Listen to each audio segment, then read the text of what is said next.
नमस्कार बच्चों, मेरा नाम संचित राज है।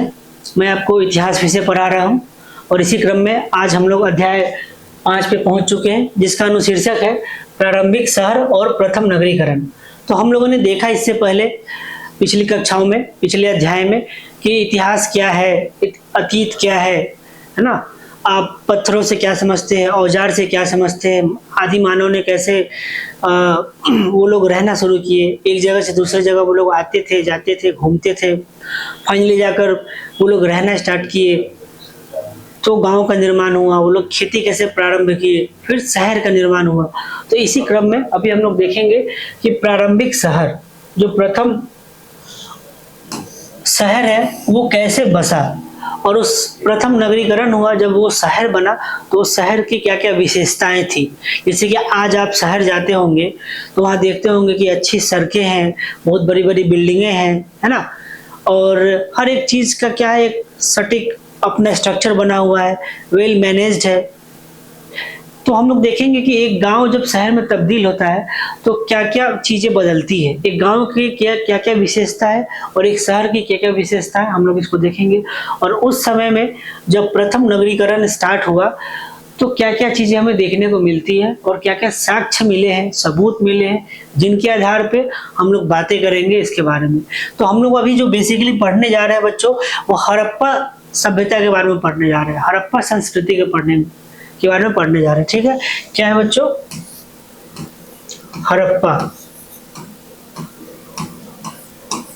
हड़प्पा संस्कृति। ठीक है, आखिर ये है क्या? तो सबसे पहली बात, जो हड़प्पा है एक जगह का नाम है, एक साइट का नाम है, जो कि अभी पाकिस्तान में है। और सबसे पहले इसी का खोज किया गया, इसी के आधार पर इसका नाम रखा गया हड़प्पा सभ्यता या हड़प्पा संस्कृति। ठीक है, तो हम लोग देखते हैं कि जब ये हड़प्पा सभ्यता में क्या क्या, जब नगरीकरण स्टार्ट हुआ तो क्या क्या यहाँ चीजें मिलती हैं। रोड कैसा था, वहाँ के घर कैसे थे, स्नानगार कैसा था, क्या व्यापार होता था समुद्र के रास्ते की नहीं होता था, लोग क्या खाते थे, जो मकान था वो कैसा था। ठीक है, मिट्टी का मकान था कि ईंट का मकान था। तो ये सब सारी चीजें हम लोग इस चैप्टर में हम लोग देखेंगे और पढ़ेंगे। तो चलिए जल्दी से सीखते हैं इस चैप्टर से बहुत कुछ।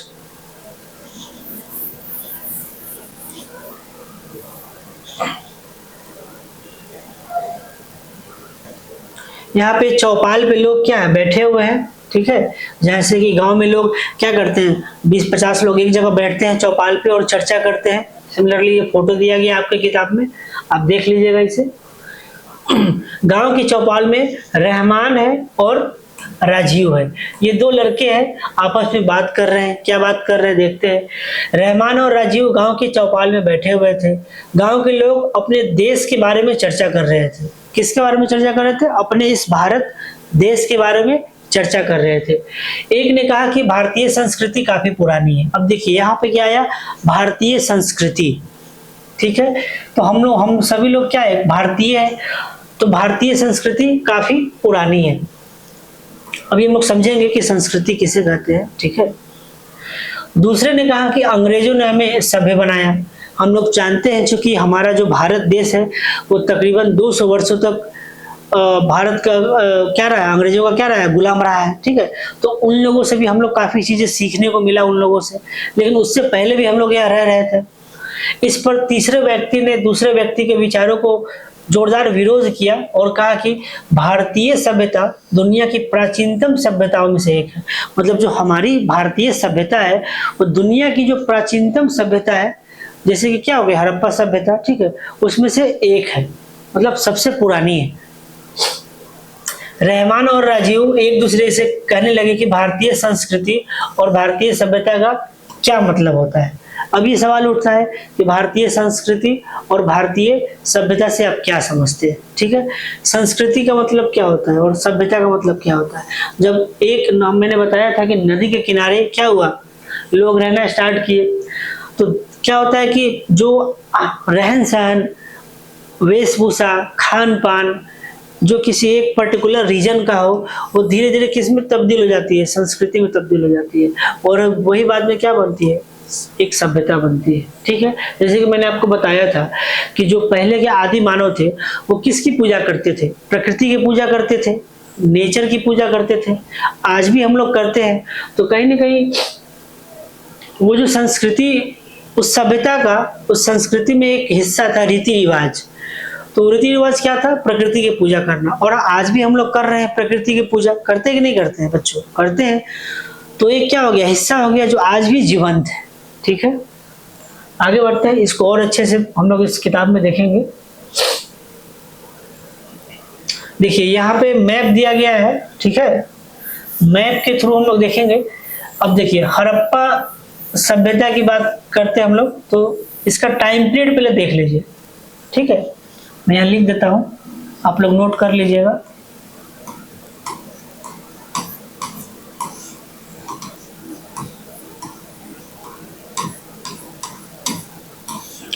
इसका जो टाइम पीरियड है, इतिहास पढ़ने के लिए सबसे पहले बच्चों जरूरी है टाइम पीरियड, कि हम लोग किस टाइम पीरियड में पढ़ रहे हैं। ठीक है, तो इसका जो टाइम पीरियड है वो 2600 BC से लेकर 1900 तक।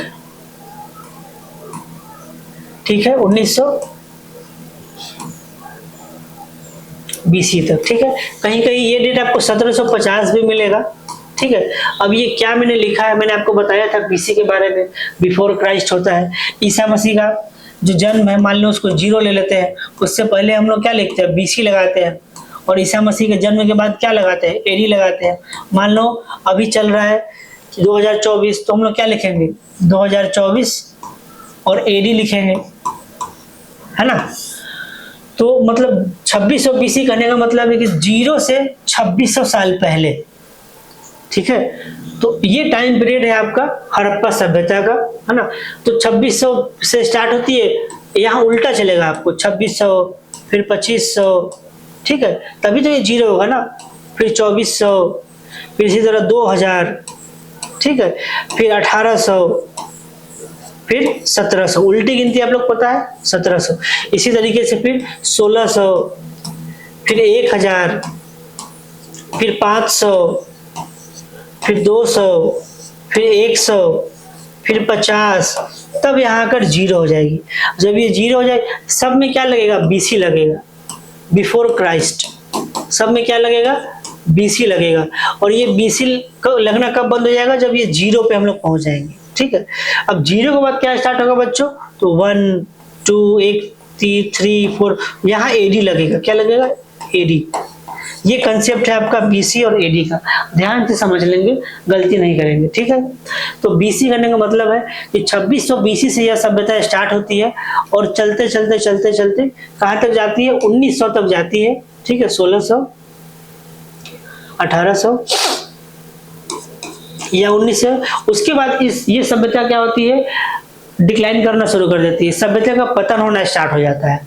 ठीक है, तो एक तरीके से देखें हम लोग, तो एक गांव का निर्माण हुआ, नगर का निर्माण हुआ, भव्य तरीके से सब कुछ बढ़ा, लेकिन एक वक्त के बाद वो उसका पतन होना स्टार्ट हो जाता है।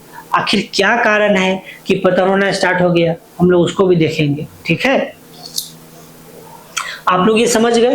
टाइम पीरियड याद रखिएगा, जब भी हड़प्पा सभ्यता आएगी तो क्या बताइएगा? 2600 BC से लेकर 1900 BC तक, है ना? ऐसे इसको 3 फेज में बांटते हैं हम लोग एक को बोलते हैं अर्ली हड़प्पा, मतलब स्टार्टिंग का जो फेज है वो बोलते हैं। दूसरे को बोलते हैं हम लोग मैच्योर हड़प्पा पीरियड, और तीसरे को बोलते हैं हम लोग लेट हड़प्पा पीरियड, जब डिक्लाइन स्टार्ट हो जाता है। ठीक है, तो मैप में हम लोग देखेंगे,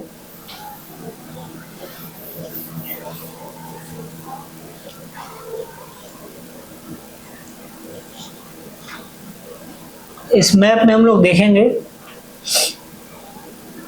ये भारत का अपना नक्शा हो गया। ठीक है, और यहाँ देखिए ये नागपुर हो गया, ये पटना हो गया, नवपाषाण युगीन स्थल का मानचित्र जो हम लोग कल मैप में देखे थे। पाषाण काल को 3 भागों में बांटते हैं, पूरा पाषाण काल, मध्य पाषाण काल और नवपाषाण काल। नवपाषाण काल तक आते आते क्या हुआ था बच्चों? खेती स्टार्ट हो गई थी, खेती करना लोग शुरू कर दिए थे, पशुपालन शुरू कर दिए थे, लोग एक जगह रहने लगे थे। ठीक है, तो जो नवपाषाण काल युगीन स्थल है, नागपुर है, पटना है, या चिरांद है जो मैंने बताया था आपको, आपका दिल्ली यहाँ पे है, ठीक है।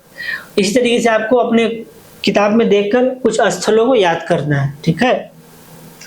तो मैंने बताया था कि ये नॉर्थ उत्तर दिशा है, ये साउथ है, ये ईस्ट है पूरब है, और ये वेस्ट है पश्चिम है, ठीक है। इसको याद रखेंगे।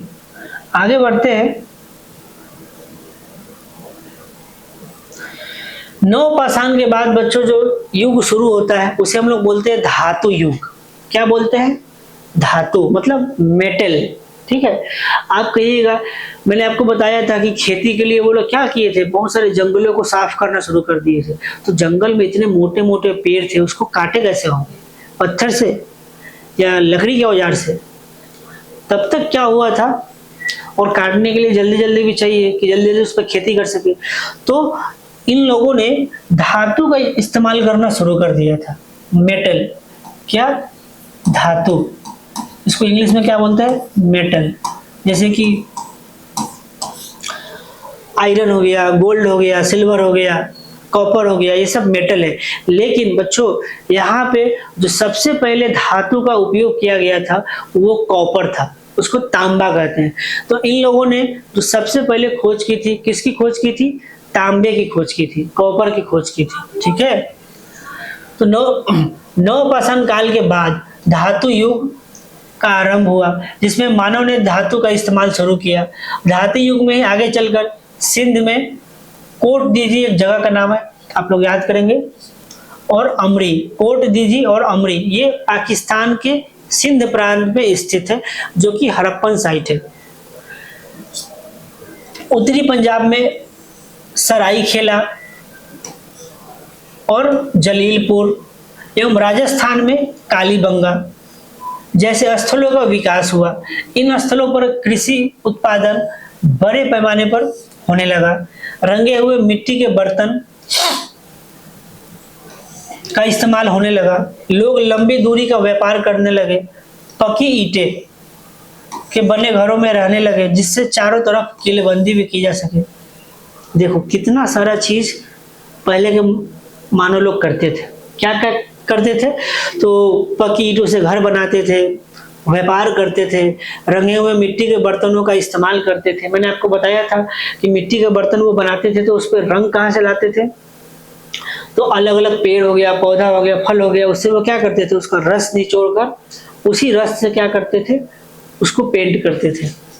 क्योंकि पहले तो, आज आर्टिफिशियल रंग आ चुका है ना, पहले तो नहीं था। तो यहाँ पे आपको साइट का नाम बच्चों याद रखना है। कोई पूछेगा कोट दीजी कहाँ है, तो सिंध में है। सिंध कहाँ है? तो पाकिस्तान में है ना। सरायखेला कहाँ पे है? तो उत्तरी पंजाब में है। जलीलपुर कहाँ है? तो उत्तरी पंजाब में है। कालीबंगम कहाँ है? तो राजस्थान में है। राजस्थान कहाँ है? तो भारत में है। तो जो हड़प्पा सभ्यता है, संस्कृति है, ये कहीं ना कहीं पाकिस्तान और भारत दोनों जगह क्या है? विस्तृत है, फैला हुआ है, ठीक है।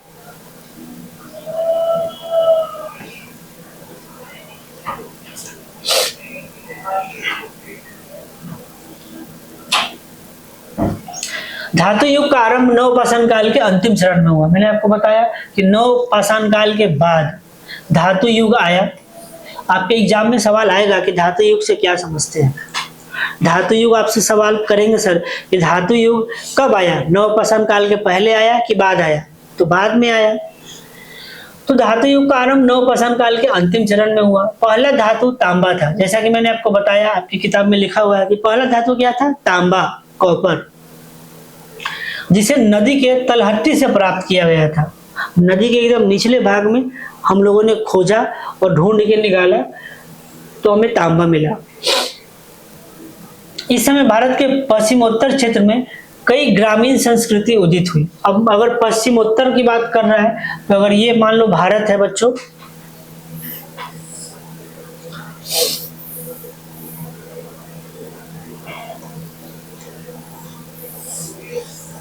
मैंने आपको बताया था कि ये नॉर्थ है, उत्तर दिशा, ये साउथ है, ये ईस्ट है और ये वेस्ट है। तो ये कहीं ना कहीं ये जो एरिया हो गया ना, ये पूरा एरिया इधर पाकिस्तान भी है, अफगानिस्तान भी है, इधर ही क्या हुआ है वेस्ट में, और भारत का भी ये कुछ हिस्सा ले लीजिए। यहाँ ये पूरा एरिया में हड़प्पा सभ्यता का क्या हो गया, विकास हुआ था। ये पूरा एरिया आप लोग याद रखेंगे, ठीक है। तो पश्चिम और उत्तर से पश्चिम उत्तर बना, मतलब ये हो गया उत्तर और पश्चिम के बीच का ये पोर्शन हो गया पश्चिम उत्तर। यहाँ पे कई ग्रामीण संस्कृति का उदय हुआ। मैंने आपको बताया था कि जो गांव है वो गांव बसना शुरू हुआ, लोग छोटे छोटे समुदाय में रहना शुरू किए। इन संस्कृतियों के लोग बड़े पैमाने पर कृषि उत्पादन करने लगे, ठीक है। गांव में रहते थे लोग, तो कृषि का क्या हुआ, उत्पादन हुआ। और मैंने बताया था कि अनाज जो बच जाता था उसको वो मिट्टी के बर्तन में भंडार करके रख लेते थे आगे इस्तेमाल के लिए। आप पिछले अध्याय में खेती की शुरुआत की परिस्थिति से परिचित हुए होंगे। मैंने आपको पिछले अध्याय में पढ़ाया था, ये संस्कृतियां अपनी विशिष्ट मिट्टी के बर्तनों के लिए भी प्रसिद्ध थी। तो देखो भारत में आप अलग अलग जगह जाओगे तो आपको अलग अलग तरीके का मिट्टी मिलेगा। बिहार में जाओगे, उत्तर प्रदेश में जाओगे तो आपको अलग मिट्टी मिलेगी। राजस्थान में जाओगे तो आपको बलुई मिट्टी, वहाँ रेगिस्तान है। नीचे आप आओगे, कर्नाटका में आओगे, महाराष्ट्र में आओगे तो आपको अलग मिट्टी मिलेगी। गुजरात जाओगे तो आपको काली मिट्टी मिलेगी जिसपे कपास की, कॉटन की खेती होती है। तो अलग अलग जगह में अलग अलग मिट्टी भारत में पाई जाती है। इस समय की बस्तियां आमतौर पर छोटी होती थी, इनमें बड़े आकार की बस्तियां नहीं के बराबर थी। इन संस्कृतियों से जुड़ी कृषि, पशुपालन और शिल्प के ऐसे साक्ष्य मिले हैं। तो ये लोग छोटे छोटे समूहों में रहते थे। मैंने आपको बताया बहुत विस्तृत तरीके से नगर जो था उसका निर्माण धीरे धीरे स्टार्ट होता है। इसलिए मैंने आपको बताया था 2600 से 1900 जो टाइम पीरियड है। तो पहले जब 2600 से स्टार्ट हुआ, 2600 से ईस्वी से लेकर फिर 2500, 100 साल गुजर गया। फिर 2500 से 2400 आया, 200 साल। फिर 2400 से 2300 साल, 300 साल। तो उसके बाद जो गांव एक बस गया, तो उसके बाद धीरे धीरे क्या हुआ, नगर का निर्माण हुआ। अचानक कुछ नहीं होता है, सबका क्या है, क्रमिक विकास है, सिलसिलेवार तरीके से क्या होता है, विकास होता है, ठीक है। तो आइए बच्चों हम लोग आगे देखते हैं कि मानव संस्कृति सब व्यवस्था में कैसे प्रवेश करती है, ठीक है। ये जो मानव संस्कृति है, कोई भी संस्कृति है बच्चों, वो सभ्य कब बनती है। मान लो मैंने आपको बताया था शिकारी समाज के बारे में, वो लोग जो शिकार करते थे और जानवरों का और खाते थे, जो कि आज भी मौजूद है। मैंने आपको बताया था भारत के 3-4 राज्य है, जैसे कि झारखंड हो गया, है ना, मध्य प्रदेश हो गया, उड़ीसा हो गया, छत्तीसगढ़ हो गया, वहाँ आज भी शिकारी समाज के लोग रहते हैं। लेकिन क्या वो सभ्य कहे जाएंगे, क्योंकि वो तो जानवरों को मार के खा रहे हैं। तो आप क्लास में बैठे हुए हो, आप इस वीडियो को देख रहे हो, लेक्चर को देख रहे हो, आप बताइए आप क्या सभ्य हो बच्चों। आप तो कहोगे यस सर हम सभ्य है, अच्छे कपड़े पहने हैं, अच्छे से बात करते हैं, मम्मी पापा का बात मानते हैं, टीचर का बात मानते हैं, हम तो सभ्य है, किसी से लड़ाई नहीं करते हैं, है कि नहीं। तो यही सब चीजें हैं जो किसी इंसान को सभ्य बनाती है, किसी समुदाय को सभ्य बनाती है। तो देखते हैं, किसी भी क्षेत्र की संस्कृति को सभ्य अवस्था में प्रवेश करने के लिए कुछ मापदंडों को पूरा करना होता है। जैसे वह क्षेत्र शहर में तब्दील हो गया हो, है ना, वो क्षेत्र क्या हो, शहर में तब्दील हो गया हो, लेखन कला विकसित हो, वहां पे, है ना, लिखने का जो होता है लेखन कला वो विकसित हो, सभी लोग जानते हो कि पढ़ना कैसे है, लिखना कैसे है। शहरी आबादी के पास पालन पोषण के लिए ग्रामीण क्षेत्रों से जरूरी चीजों को पूर्ति हो। अब जितने भी शहर है, आप सोचते होइएगा आप शहर में जाते होंगे और दुकान पे जाकर और दूध का पैकेट लाते होंगे, तो कभी सोचिए कि वो दूध आता कहाँ से है। शहर में तो गाय भैंस भी नहीं है कोई रखता है, फिर दूध कहाँ से आता है बच्चों, वो दूध आता है गांव से। जितनी भी बड़ी बड़ी फैक्ट्रियां हैं वो गांव और शहर के बीच में स्थापित होती है, और गांव में जितने भी लोग पशु को पालते हैं वो दूध निकालकर वो फैक्ट्री में दे जाते हैं, ठीक है। और वो फैक्ट्री क्या करती है, उसको प्रोसेस करके फिर गाड़ी में लोड करके वो शहर पहुंचाती है। तो शहर में जैसे कि सब्जी हो गया, साग हो गया, दूध हो गया, ये सब की सप्लाई कहाँ से होती है, गांव से होती है, तब वो शहर में आती है, ठीक है। लंबी दूरी का व्यापार हो सके, कारीगरी, कलाकारी तथा विज्ञान आदि का विकास हो, मतलब वो सब व्यवस्था का मतलब है कि शहर में तब्दील हो सके और शहर की जो विशेषता है उसको पूरी करे। हड़प्पा संस्कृति इन सभी मापदंडों को पूरा करती थी। देखिए बच्चों, जो हड़प्पा संस्कृति है सभी मापदंडों को पूरा करती थी। कहने का मतलब है कि वहां पे लोग पढ़े लिखे थे, शहरी आबादी थी, है ना, गांव से शहर में सामान आते थे। नवपाषाण युग के बाद विश्व के कई हिस्सों में मानवीय संस्कृति ने सब व्यवस्था में प्रवेश किया। जैसे भारत में हड़प्पा सभ्यता हो गया, तो नवपाषाण काल के बाद मैंने आपको बताया जब तब तक वो खेती प्रारंभ कर चुके थे, पशुपालन प्रारंभ कर चुके थे और धीरे धीरे रहना शुरू किए थे। तो उसके बाद जब धातु युग आया, तो धातु युग में भारत में हड़प्पा सभ्यता, इराक में, मैंने इराक एक देश का नाम है, जैसे भारत में हड़प्पा सभ्यता है, सिमिलरली इराक में मेसोपोटामिया है। कोई पूछेगा मेसोपोटामिया की सभ्यता किस देश से लगती है? इराक में है। वो कहाँ पे है? इराक में है। मिस्र एक देश का नाम है, मिस्र की सभ्यता और चीन की सांग सभ्यता। हाँ बच्चों, जो चीन है जिसको हम लोग चाइना बोलते हैं, जो भारत का पड़ोसी है, वहां भी एक सभ्यता का निर्माण हुआ था और उसे क्या कहते हैं? सांग सभ्यता कहते हैं। जैसे कि इराक है, इराक में कौन सी सभ्यता का जन्म हुआ? मेसोपोटामिया की सभ्यता। हम लोग जहाँ रहते हैं वहाँ कौन सी सभ्यता का जन्म हुआ है? हड़प्पा सभ्यता। और वो सभ्यता पहले स्टार्ट हुई, फिर वहाँ के लोग रहना शुरू किए, फिर उसका पतन हो गया और कहीं ना कहीं थोड़ा बहुत जो चीजें हैं वो लोग जो करते थे, हम लोग भी उसको एडॉप्ट करके आज भी उसको आगे बढ़ा रहे हैं। ठीक है, हम लोग देखेंगे।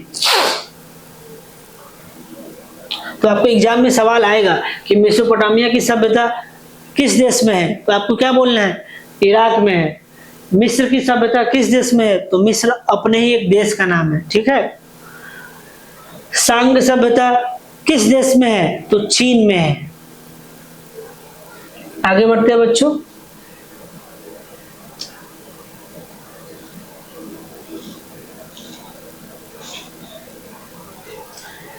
संस्कृति समाज में प्रचलित रीति रिवाज, खान पान।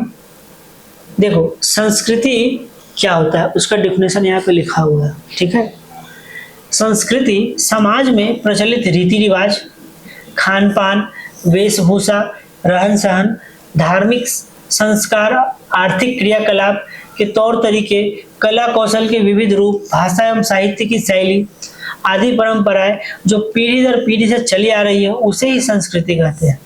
कितना अच्छा यहाँ पे क्या लिखा हुआ है, डिफिनेशन लिखा हुआ है संस्कृति का। आपको इसे अपने नोटबुक में लिख लेना है, एग्जाम में आएगा कि संस्कृति से आप क्या समझते हैं, उसका डिफिनेशन लिखिए। ठीक है, आपको यही डिफिनेशन आपको क्या है बच्चों, एग्जाम में लिखना है कि जो भी रीति रिवाज हम लोग फॉलो करते हैं, कभी पूजा करते हैं, कभी अगरबत्ती दिखाते हैं, फूल चढ़ाते हैं, है ना, तो ये रीति रिवाज हो गया। खान पान हो गया, तो हम लोग जो खाना पीना खाते हैं। वेशभूषा जो हम लोग कपड़ा पहनते हैं।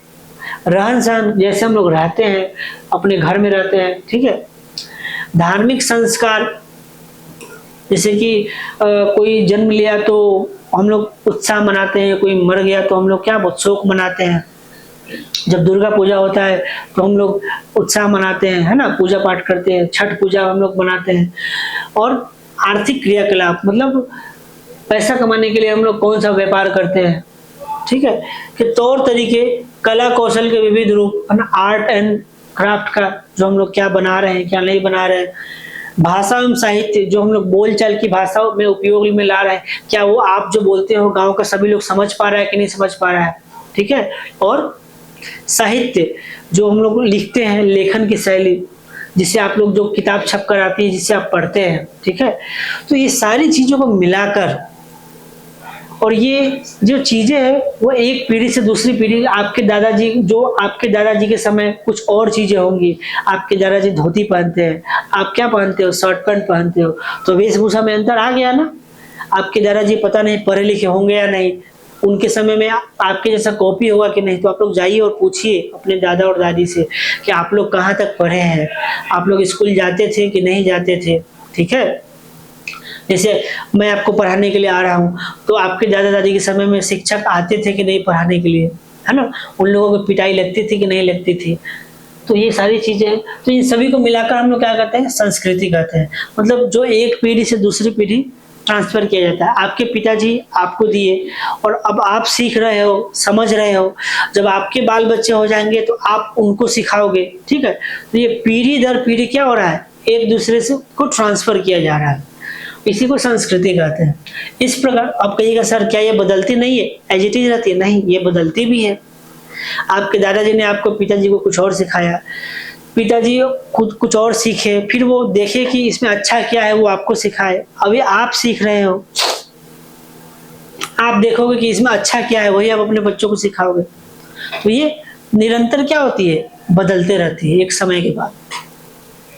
इस प्रकार संस्कृति से तात्पर्य व्यक्ति के परिष्कृत व्यवहार से है, जिसे समाज द्वारा सीखा जाता है और इसका हस्तांतरण एक पीढ़ी से दूसरी पीढ़ी तक होता रहता है। ठीक है बच्चों, तो एक संस्कृति के विकास में समाज का भी बहुत बड़ा योगदान है। आप समाज में रह रहे हो, बाकी आपके समाज के लोग क्या कर रहे हैं, क्या खा रहे हैं, क्या पी रहे हैं, उनका वेशभूषा कैसा है, तो समाज से भी हम लोग क्या है, सीखने को मिलता है। तो हमेशा समाज से अच्छी चीजें सीखना है, गलत चीज नहीं सीखना है बच्चों, ठीक है। तो आगे बढ़ते हैं।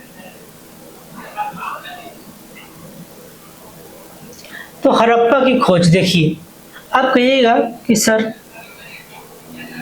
आखिर ये हड़प्पा है जो नगर है, इसका खोज किसने किया? किसी न किसी ने किया होगा। मान लो इतना दिन से लोग रह रहे हैं, ठीक है, लोग रह रहे हैं, लेकिन अचानक पता चला, मान लो कि ये लोग हैं, ये चल रहे हैं,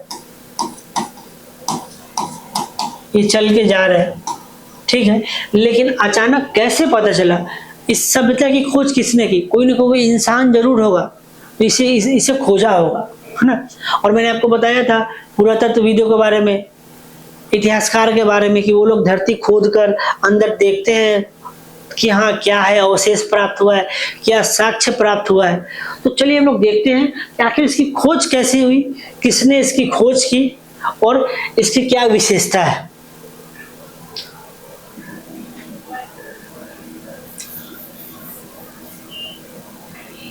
तो हड़प्पा सभ्यता की खोज लगभग 150 साल पहले पश्चिम पंजाब में रेलवे लाइन बिछाने के क्रम में हड़प्पा पुरास्थल के खंडहर का पता चला। तो देखो कितना रोचक बात है, रेलवे लाइन बिछाया जा रहा था, किसके द्वारा? अंग्रेज के द्वारा, आज से 150 साल पहले। तो रेलवे लाइन बिछाने के लिए थोड़ा सा खुदाई करनी पड़ेगी, तभी तो वो रेल का जो लाइन है उसको हम लोग उसको रखेंगे, फिर लकड़ी रखेंगे, गिट्टी रखेंगे। उसी दरमियान क्या हुआ, कुछ इन लोगों को मिला खंडहर टाइप का, ठीक है। इस खंडहर के महत्व को नहीं समझ पाने के कारण रेलवे ठेकेदार ने हड़प्पा खंडहर के ईंटों का इस्तेमाल करना शुरू कर दिया। अब जो वहां पे लेबर क्लास लोग थे, लेबर लोग अपना खोद रहे थे, तो उनको क्या चाहिए, ईंट चाहिए, और उनको ईंट मिल गया, तो लोग उसी ईंट को क्या किए, रेलवे लाइन में लगाना शुरू कर दिया। उनको पता ही नहीं था कि ये भाई पुरानी संस्कृति है, हमसे भी पहले लोग जो आके यहाँ रहे हैं, है ना, और जिए हैं, घर बनाए हैं। फिर बाद में क्या होता है बच्चों, इस अज्ञानता के कारण हड़प्पा की कई इमारतें नष्ट हो गई। तो बहुत बड़ा बड़ा इमारत था जो था, लेबर लोग क्या किया, सबको तोड़ दिया, वहां से ईंटा निकाल लिया, क्योंकि उनको पता नहीं था, उनमें उनकी भी गलती नहीं है, उन लोग पढ़े लिखे नहीं थे, उनको पता नहीं था, ठीक है। तो फिर बाद में क्या होता है, सन 1921 की बात है, आज 2024 चल रहा है, आज क्या चल रहा है, 2024। 100 साल पीछे जाएंगे तो क्या हो जाएगा, 1924, और ये 1921 की घटना है, मतलब आज से 103 साल पहले की घटना है। 103 साल पहले क्या हुआ था, तो सर 1921 में पुरातत्वविदों ने इस स्थल का व्यवस्थित उत्खनन किया, मतलब खोदा, ठीक है। तब जाकर पता चला कि खंडहर उपमहाद्वीप के सबसे पुराने शहरों में से एक है। तब पता चला कि अच्छा यहाँ तो शहर बसता था पहले, ठीक है। इसके बाद पुरातत्वविदों ने, मैंने आपको बताया है पुरातत्वविद किसे कहते हैं, अनेक नगरों का पता लगाया, जिसमें मोहनजोदड़ो।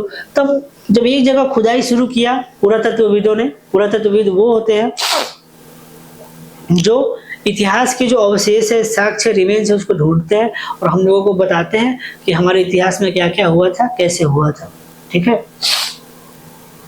तो एक जगह वो लोग खोद के निकाल लिए, तो देखिए क्या कि मान लो कि यहाँ मिला तो वो लोग यहाँ भी खुदाई करना शुरू कर दिए, उसके आसपास खुदाई करना शुरू कर दिए कि क्या पता और चीज मिले। और हाँ बच्चों, बहुत सारी चीजें मिलना शुरू हो गई। और क्या हुआ, मोहनजोदड़ो, कालीबंगम, बनावली, लोथल, धौलावीरा, ये प्रमुख नगर है जो हमें मिला है। ये अलग अलग मोहनजोदड़ो पाकिस्तान में है, कालीबंगम राजस्थान में, बनावली भी है राजस्थान में, लोथल गुजरात में, धौलावीरा ये भी गुजरात में है। ठीक है, पुराविदों ने लगभग 2800 हड़प्पा स्थलों का पता लगाया। कितना? 2800, 2800 अलग अलग स्थलों का पता लगाया जो कि हड़प्पा सभ्यता से बिलोंग करते थे, संबंध रखते थे। क्योंकि हड़प्पा नगर की खोज सबसे पहले हुई थी, इसलिए इस देखो मैंने आपको बताया था कि हड़प्पा का नाम हड़प्पा क्यों पड़ा, देखो यहाँ लिखा हुआ है, क्योंकि हड़प्पा नगर की खोज सबसे पहले हुई थी, इसीलिए उपमहाद्वीप में हड़प्पा के समकालीन पाए जाने वाले सभी को हड़प्पा सभ्यता के शहर के नाम से जाना जाता है। कोई आपसे पूछेगा तो बता दीजिएगा। इन सभी स्थलों से पुरातत्वविदों को अनेक महत्वपूर्ण वस्तुएं मिली है। अब देखो, जब तक किसी भी जगह से साक्ष्य न मिले तब तक हम कुछ बता नहीं सकते हैं, क्योंकि हमारा जो इतिहास है वो किस पे निर्भर है, साक्ष्य पे निर्भर है, सबूत पे निर्भर है, तभी ना जी हम लोग बताएंगे सबको कि हाँ क्या मिला है क्या नहीं मिला है। तो इस शहर से क्या क्या मिला है, तो मोहर मिली है, मोहर जो हम लोग मारते हैं वो, मनके मिला है, माप तौल का बाट मिला है जो हम लोग नापते हैं, कांसे के बने उपकरण है, मिट्टी के बने बर्तन है जिन पर काले रंग के चित्र बने थे। इन सभी स्थलों से मूर्तियां भी मिली है। हाँ बच्चों, एक डांसिंग गर्ल है जो डांस करती हुई लड़की है, छोटी सी है, दिल्ली की म्यूजियम में रखी हुई है। आप जाकर जब बड़े हो जाइएगा आकर देखिएगा, ठीक है। उसको हम लोग डांसिंग गर्ल बोलते हैं। वो कहाँ से प्राप्त हुई है? मोहनजोदड़ो से प्राप्त हुई है, ठीक है। इतनी सारी चीजें क्या है बच्चों हम लोगों को मिली है। देखो यही मैप है, देखो यहाँ पे क्या है, अफगानिस्तान है, ये पाकिस्तान है, ये अरब सागर है बच्चों, ये भारत है ना, और ये पूरा क्या हो गया, ये जो पूरा है ये हड़प्पा सभ्यता का विस्तार क्षेत्र है, देखो लिखा हुआ है, ठीक है। इसी को आपको एक बार देख लेना है ना।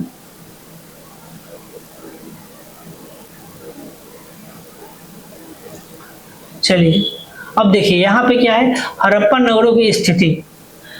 देखो यहाँ नगर दिया हुआ है, खोज करता है, किसने खोज किया, किस वर्ष खोज किया और किस नदी के किनारे। मैंने आपको बताया था कि जितनी भी सभ्यता है विश्व की वो कहाँ पाई गई है, नदी के किनारे पाई गई है, ठीक है। तो नदी का विशेष योगदान रहा है सभ्यता और संस्कृति को बढ़ावा देने में, क्योंकि नदी से हमें बहुत कुछ बेनिफिट प्राप्त हुआ है, ठीक है। देखो हड़प्पा है, इसके खोजकर्ता कौन है, दयाराम साहनी, जो 1921 में हड़प्पा की खोज की, किसने की, दयाराम साहनी ने। और ये हड़प्पा किस नदी के किनारे है, रावी नदी के किनारे है, ठीक है। सिमिलरली मोहनजोदड़ो खोज किसने की, राखाल दास बनर्जी। ठीक 1 साल बाद 1922 में मोहनजोदड़ो की खोज की गई और ये किस नदी के किनारे है, सिंधु नदी के किनारे है। कालीबंगम, ये ब्रजवासी लाल है जिन्होंने इनको खोजा था और 1961 में, और ये घग्गर नदी के किनारे है। ये दोनों पाकिस्तान में है, कालीबंगम राजस्थान में, लोथल गुजरात में, रंगनाथ राव 1954 में, ये भोगवा नदी के किनारे है। धौलावीरा ये गुजरात में है, आरएस बिस्ट 1989 और 90 के, हाँ बच्चों कुछ ही साल पहले 1989 और 90 में धौलावीरा की खोज की गई और पता चला कि ये क्या है, ये भी एक हड़प्पा साइट है, एक हड़प्पा नगर है ना। आप कहिएगा क्या सर अभी भी ऐसे कुछ साइट है जो हम लोग नहीं जानते, हाँ अभी भी ऐसे बहुत सारे जगह होंगे जो हम लोग आप लोग नहीं जानते होंगे। जब रिसर्च होगा, जब हम लोग मिट्टी हटाएंगे है ना, पुरातत्वविद जाएंगे खोदेंगे तो पता चलेगा, और भी चीजें पता चलेंगे है ना इतिहास के बारे में। चन्हू है, ये गोपाल मजुमदार ने खोज किया था, ये सिंध में है, ये पाकिस्तान में है। रंगपुर गुजरात में माधव स्वरूप वत्स ने खोज की थी 1931 से 53 में, और ये मादर नदी के किनारे क्या है, मादर र। आपको इसको याद कर लेना है बच्चों, एग्जाम में आएगा, आप बताइएगा, ठीक है। चलो तो आगे बढ़ते हैं। तो आप लोग देख लिए इतना सारा क्या है, नगर है। हड़प्पा सभ्यता का इतना सारा 1 2 3 4 5 6 7, इसी तरीके से 2800 स्थलों का खोज किया गया है। सोचो कितना बड़ा विस्तृत क्षेत्र होगा हड़प्पा सभ्यता, कितने बड़े एरिया में लोग रहते होंगे, है ना। चलिए हम लोग आगे बढ़ते हैं। हड़प्पा के नगरों की विशेषता क्या है। चलो हम लोग बार बार नगर की बात कर रहे हैं, नगर नगर है ना, गांव से नगर बसा। तो आखिर नगर की विशेषता क्या। हम लोग नगर की विशेषता मैंने आपको पहले बताया कि रोड अच्छी होनी चाहिए, बिल्डिंग अच्छी होनी चाहिए, है ना, सब कुछ सुव्यवस्थित होना चाहिए, बिजली होना चाहिए, पानी होना चाहिए, है ना, किलेबंदी होनी चाहिए, कोई आक्रमण ना कर दे, है ना, पुलिस होना चाहिए। तो देखते हैं यहाँ पे क्या क्या मिला है। तो हड़प्पा सभ्यता के नगरों की विशेषता क्या है, ध्यान से देखिएगा। हड़प्पा सभ्यता के अधिकांश नगर 2 हिस्सों में विभाजित थे। हड़प्पा जो नगर था वो 2 हिस्सों में डिवाइड था, 1 और 2, ठीक है। नगर का जो पश्चिम क्षेत्र है, देखो महास्नानगार मोहनजोदड़ो में स्थित। ये इतना बड़ा एरिया आप जो फोटो में देख रहे हो, ये जो खाली एरिया है, इसमें पानी भर जाता था, ठीक है। और इसी में लोग आते थे। देखो ये सीढ़ी बना हुआ है, 1 2 3 4, इस सीढ़ी से उतरकर लोग यहाँ नीचे आते थे और इसी में स्नान करते थे। तो ये महास्नानघर है। और ये कहाँ प्राप्त हुआ है, मोहनजोदड़ो से प्राप्त हुआ है। कोई पूछेगा कि महास्नानघर मतलब जहाँ जाकर सभी लोग नहाते थे। आज हम लोग कहाँ नहाते हैं, नदी में नहाते हैं, अपने घर में नहाते हैं, तालाब में नहाते हैं। सिमिलरली ये जो महास्नानघर है तो ये मोहनजोदड़ो में स्थित है। और कहा गया है कि जब कोई रिचुअल होता था, रीति रिवाज होता था, तो यहाँ पे लोग आते थे और स्नान करते थे एक साथ। तो कहां से प्राप्त हुआ है बच्चों महास्नानघर,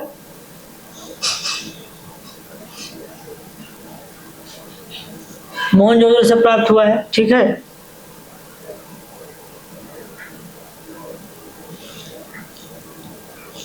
अब देखो जो हड़प्पा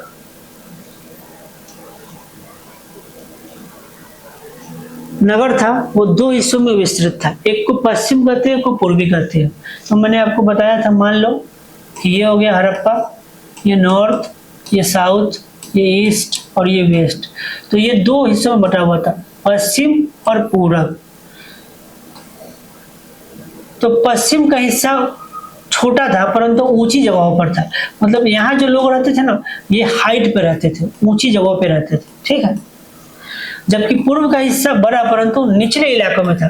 जबकि ये जो पूर्व का हिस्सा है ये बहुत बड़ा था, लेकिन यहाँ के लोग जैसे यहाँ हाइट पे रहते थे, यहाँ मैदान पे रहते थे, नीचे स्थान पे रहते थे, ठीक है। ये नीचे स्थान हो गया, ये ऊंचा स्थान हो गया।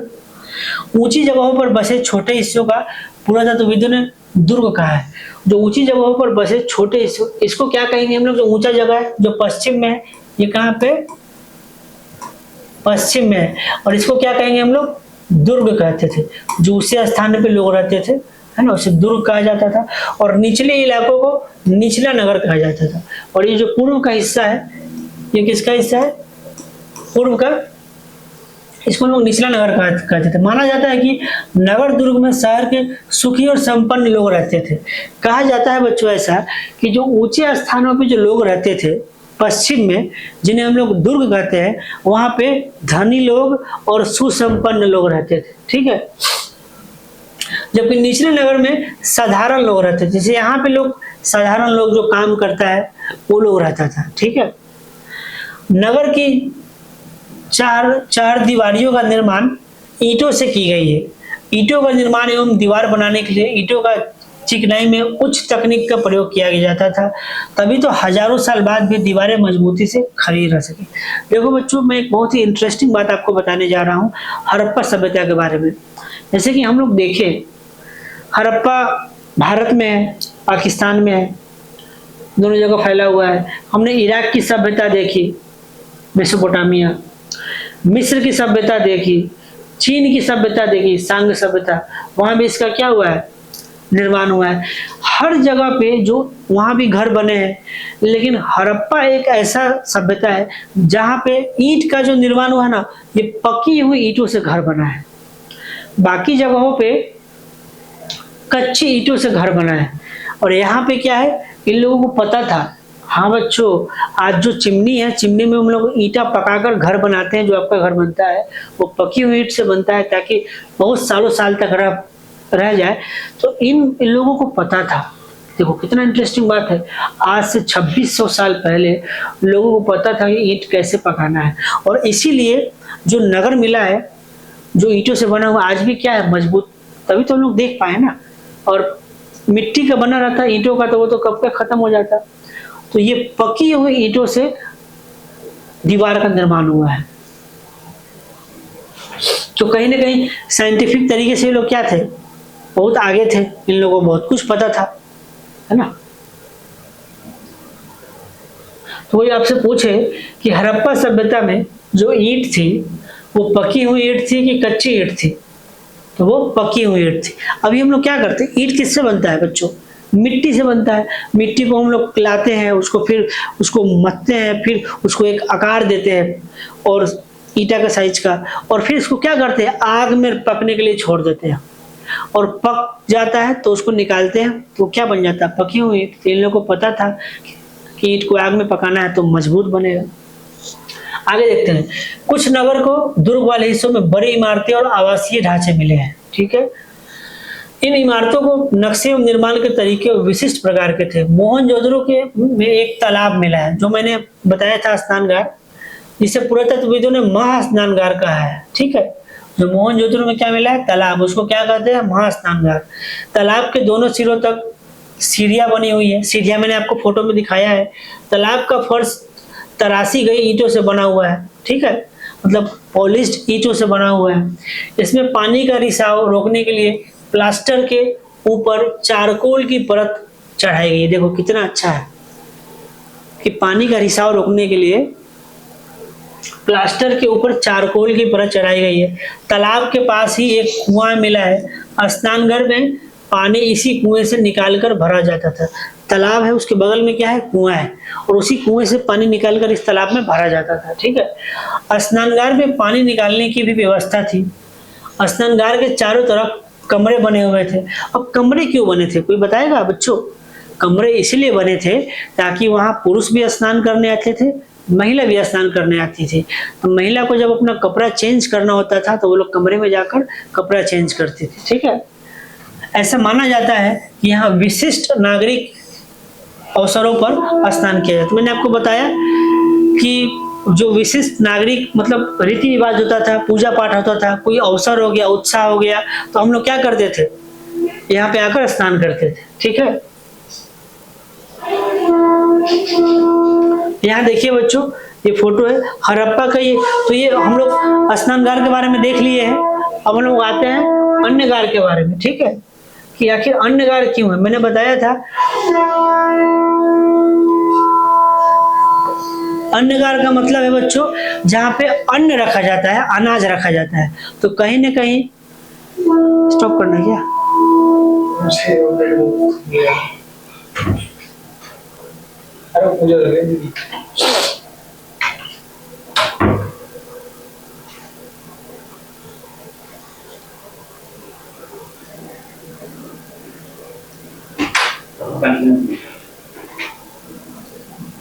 तो हड़प्पा का अन्नगार के बारे में हम लोग बात कर रहे थे। तो अन्नगार का मतलब होता है कि अनाज रखने का जो जगह है उसे हम लोग अन्नगार कहते हैं। तो आप कहिएगा सर कि वहाँ खेती अच्छी होगी, तभी तो वहाँ क्या है, जो फसल अच्छे होते होंगे तो वो लोग फसल उपजाकर खुद खा लेते होंगे, और जो बच जाता है वो उसको रख देते होंगे। तो जब ज्यादा मात्रा में बचता होगा, मान लो कि आप लोग के घर पे भी जब खेती होती है, अनाज होता है, तो 5 बोरा 10 बोरा बच गया तो लोग घर में रख दिए। लेकिन जब बड़े पैमाने पे बचता है तो हम लोग क्या करते हैं, उसको बेच देते हैं या फिर उसको हिफाजत करके अच्छे से रख देते हैं। ठीक है, गाँव में। तो यहाँ भी बहुत बड़े पैमाने पे क्या मिला है, हमें अन्नगार मिला है। कहने का मतलब है कि यहाँ खेती अच्छी होती होगी, तभी तो यहाँ उपज अच्छी होती होगी। जब उपज अच्छी होती होगी तो लोग हष्ट पुष्ट होंगे, खाते होंगे, और जो बच जाता है उसको अनाज में रख देते। जो बच जाता है उसको क्यों रखते हैं, मान लो कि कभी बाढ़ आ जाए, अकाल पड़ जाए, सूखा पड़ जाए, है ना, कभी अनाज न हो, तो उस अनाज को इस्तेमाल करने के लिए, ठीक है।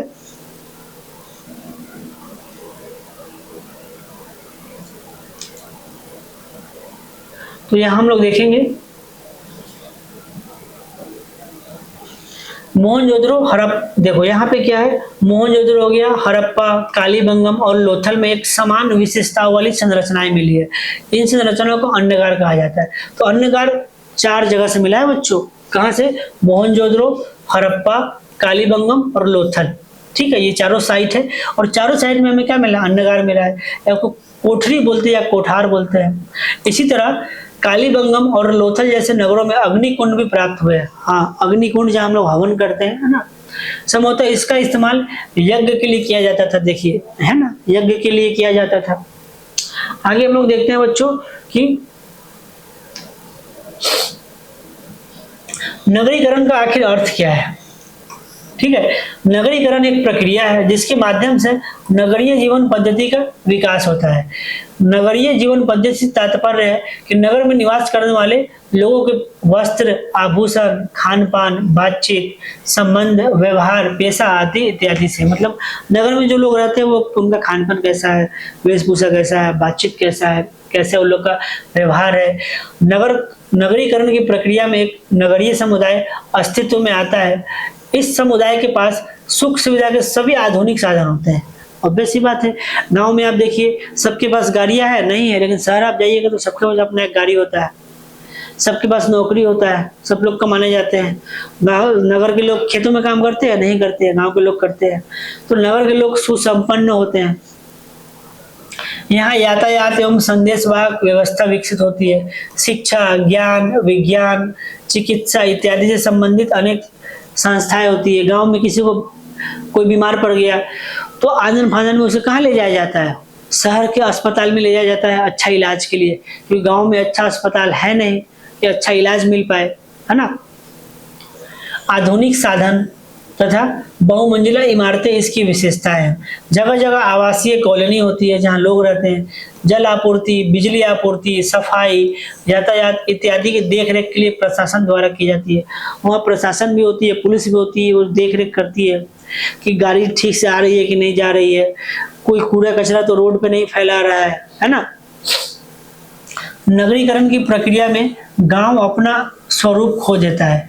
वहाँ कृषि कार्य नहीं होता। जरूरी खाद्य सामग्रियों की आपूर्ति खेतिहर इलाकों से होने लगती है। भारत में नगरीकरण की प्रक्रिया हड़प्पा संस्कृति के समय से शुरू हुई, जो आज भी जारी है। भारत की लगभग 28% जनसंख्या नगरीकरण हो गया है। देखिए बच्चों, यहाँ पे 28% जनसंख्या है जो नगरीकरण है।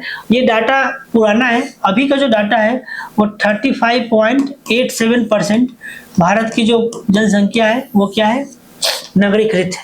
मतलब भारत में अगर 100 लोग रहते हैं, 100 लोग में 35 लोग कहाँ रहते हैं?